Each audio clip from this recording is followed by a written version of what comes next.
Olá, o meu nome é Mariana e hoje a gente vai começar a estudar o terceiro setor e as entidades paraestatais.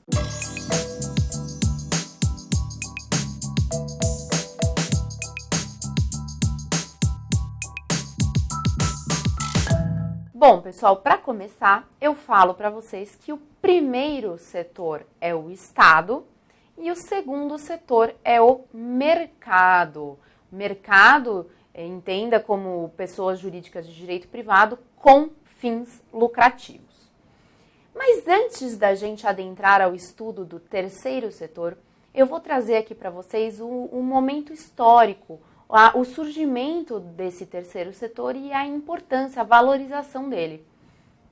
Como vocês sabem, eu já disse lá no comecinho das nossas aulas de direito administrativo, na década de 90, houve um movimento para modificar o modelo da administração pública, que antes era burocrática, aquela focada em procedimentos e na estrita legalidade, para substituir esse modelo burocrático para um modelo gerencial, que é focado em resultados e no princípio da eficiência.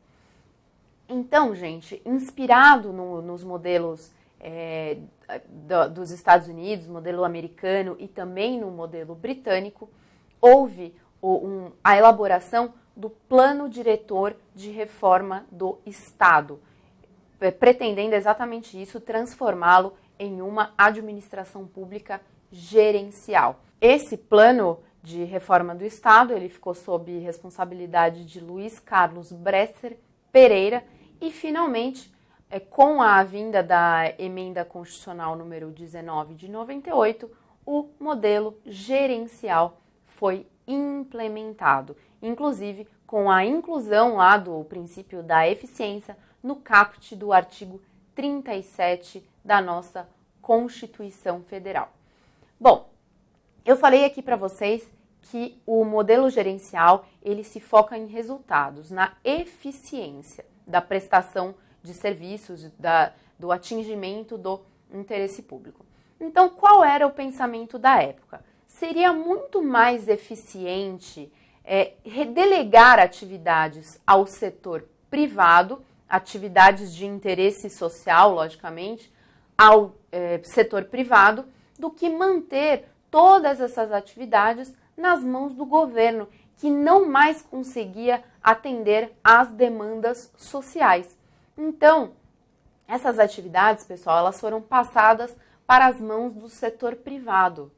Só que aqui tem um detalhe. O Estado, gente, ele não tem fins lucrativos. É isso mesmo, apesar de tantos e tantos tributos que vocês pagam, o Estado não tem fins lucrativos. Por isso mesmo que essas pessoas jurídicas de direito privado que receberam essa incumbência de atuar em prol da sociedade, elas também não podem ter fins lucrativos, pessoal. Então, o terceiro setor, ele é composto de pessoas jurídicas de direito privado sem fins lucrativos que exerçam atividades de interesse público, de interesse social. Aqui eu vou chamar a atenção para vocês em um detalhe. As entidades do terceiro setor, pessoal, elas não prestam serviços públicos. Então, se na prova de vocês falar que as entidades do terceiro setor prestam serviços públicos, isso está errado. Elas prestam atividades privadas de interesse público. Então, venham comigo aqui na tela. Terceiro setor, o primeiro é o Estado, o segundo é o mercado e o terceiro pessoas jurídicas de direito privado, sem fins lucrativos, que exercem atividades de interesse público. O momento histórico foi a partir da reforma trazida pela Emenda Constitucional número 19, substituindo o modelo burocrático pelo modelo gerencial da administração pública focado no princípio da eficiência. Bom, e dentro deste terceiro setor, são 4 as entidades que fazem parte. A primeira delas é conhecida como SSA, que são os Serviços Sociais Autônomos. A segunda, conhecida como OS, que são as organizações sociais. A terceira são as OCIPs, que são as organizações da sociedade civil de interesse público. E, por fim, nós temos também as entidades de apoio. Muito bem, hoje a gente vai começar a falar dessas entidades e vamos começar pela primeira, que são os serviços sociais autônomos. Bom, gente, os serviços sociais autônomos, eles são prestados, como vocês já sabem, por pessoas jurídicas de direito privado, mas sem fins lucrativos, certo?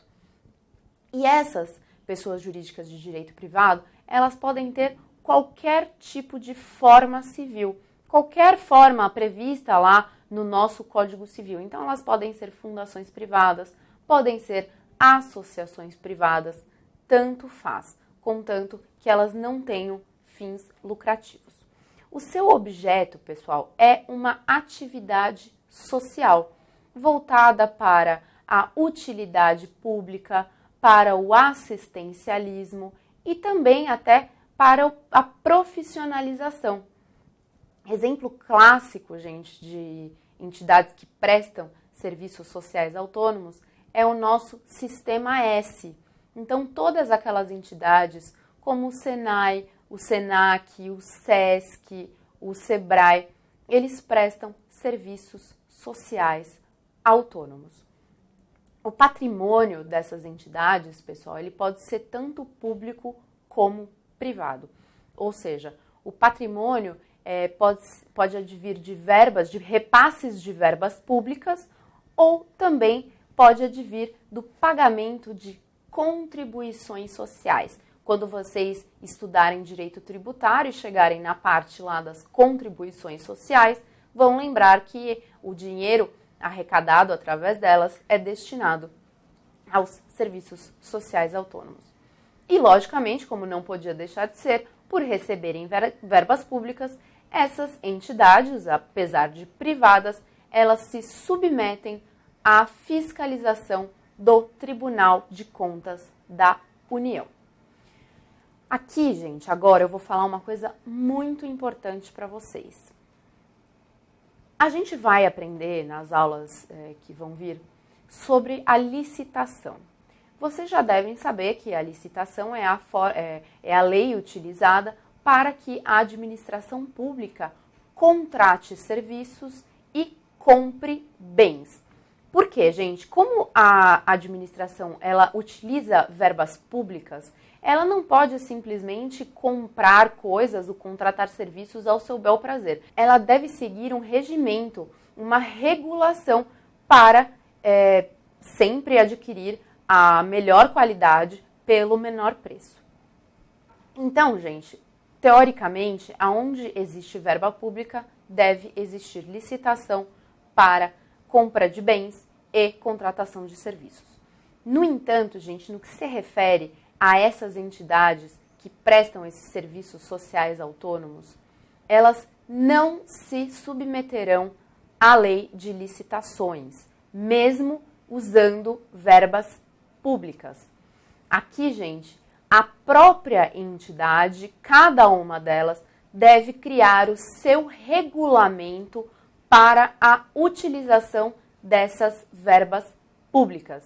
Então, gente, aqui elas não se submetem à lei de licitação, mas sim a um regulamento próprio, certo? Então, guardem bem isso.